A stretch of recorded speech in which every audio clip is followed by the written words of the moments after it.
चालत आलेली भक्ती, कुठल्याही प्रकारची अपेक्षा न ठेवता या जगद्गुरु तुकोबराय भक्ती महात्म्याने जोपासली. मजल दर मजल करत करत प्रवास केला. पंढरीनाथाची भक्ती केली. आरंभी तितकं काही आवड परमार्थाची होतीच असं नाही, अंतकरणातून होती, पण फारच जिकरीने तेवढा वेळ ती देत नसायचे.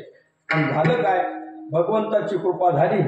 मग त्यातून त्यांनी काही प्रमाण पाठ केली आणि पाठ करून आरंभी कीर्तन करी एकादशी, काही संतांची पाठ केली उत्तरे. मग त्याद्वारा आरंभी कीर्तन करी एकादशी, शुद्ध वारी वद्यवारी भगवंताच्या द्वारामध्ये तुकोबरायांनी जावं.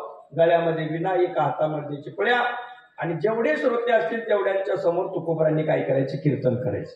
बर वेडे वाकडे गाईन बरी अशा पद्धतीने म्हणू लागले. पण भगवंताच्या विषयी भगवत भाव जागृत होऊ लागला. हळूहळू पंढरीची वारी त्या ठिकाणी केली. ज्ञानोबरायांच्या दर्शनाकरता आळंदीला पण यायचे. 1000 पारायण ज्ञानेश्वरीचे केले. 1000 पारायण शांतीब्रह्म एकनाथ महाराजांच्या भागवताचे केले. अनेक ग्रंथ पाहिली पुराणे धामधुडलेली दर्शने सर्व पाहिलं. आणि त्याद्वारा सारांश मनामध्ये आला की विठोबाशी शरण जावे, निजनिष्ठा नाम गावे, माझ्या वडिलाची मिराशी गा देवा, तुझी चरण सेवा पांडुरंगा. आणि ती साधण्याकरता तुकोबरायांनी मग खांद्यावरती पताका घेऊन पंढरीची वारी करायला सुरुवात केली. मग त्यावेळेस फार काही सुविधा होत्या असं नाही.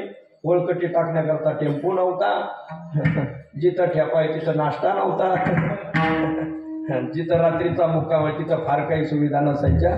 पण मजल दर मजल करत करत करत भिक्षा वगैरे आटन करून तुकोबरायांनी पंढरीनाथाचं दर्शन घ्यायचं, स्नान करायचं, चंद्रभागेमध्ये पुंडलिक राहायचं, दर्शन करायचं, नगर प्रदक्षिणा करायची, कळसाचं दर्शन घ्यायचं, कीर्तन श्रवण करायचं, निघून यायचं. असं अनेक वर्ष केल्यानंतर पांडुरंग परमात्म्याला असं वाटलं की आपण तुकोबरायांना काहीतरी दिलं पाहिजे.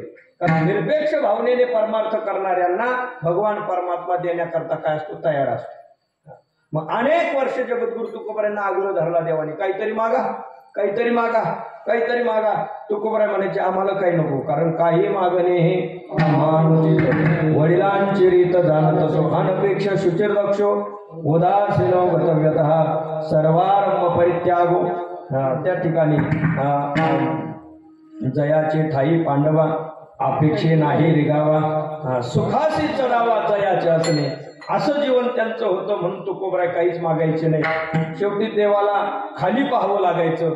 अहो देवा खाली का बघताय, आमच्या नजरेत नजर घालून बोला की.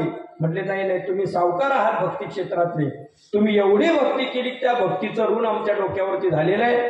त्या ऋणातून उतराय होण्याकरता काहीतरी मागा, काहीतरी मागा.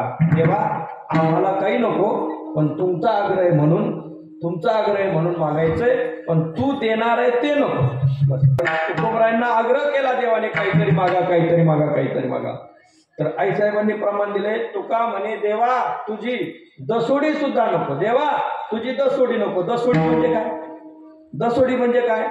सुतळीचा तोडा असतो ना, तो असा कापला नाही पण असा तोडल्यानंतर त्याला काय येतात, त्या दशा येतात. त्याच्यातली एक दसोडी म्हणजे एक तंतू, त्याचं नाव दसोडी.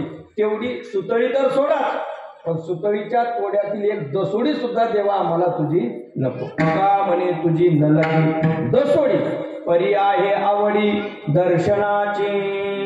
पण काहीतरी मागा, काहीतरी मागा, तुला बरं वाटावं म्हणून आम्ही मागतो. देवा तुझ्याविषयी निर्माण झालेला जो भाव आहे, तुझ्याविषयी निर्माण झालेली जी भावना आहे, ती भावना आमची नष्ट होता कामा नये. बस हेच मला द्या. माझ्या भावा अंतराय नको देवा. तुकोबराय पांडुरंग परमात्म्याच्या समोर उभे आहे. पांडुरंग परमात्मा आग्रह करतात, काहीतरी मागा, काहीतरी मागा, काहीतरी मागा. आता देवाचा आग्रह आहे, देवाला बरं वाटावं म्हणून तुकोबराय मागतात. काय? आता तू म्हणतोय म्हणून आता माझ्या भावा अंतराय नको. हे देवा पांडुरंगा, तुझ्याविषयी निर्माण झालेला जो भाव आहे त्याच्यात अंतराय नको. अंतराय म्हणजे काय? विघ्न नको. विघ्न येण्याची शक्यता असते. भाव निर्माण होतो, पण भाव टिकण्याकरता काय पाहिजे? अंतराय नसला पाहिजे. अंतराय निर्माण झाला की भाव नष्ट होतो. कशा कशाने भाव नष्ट होतो.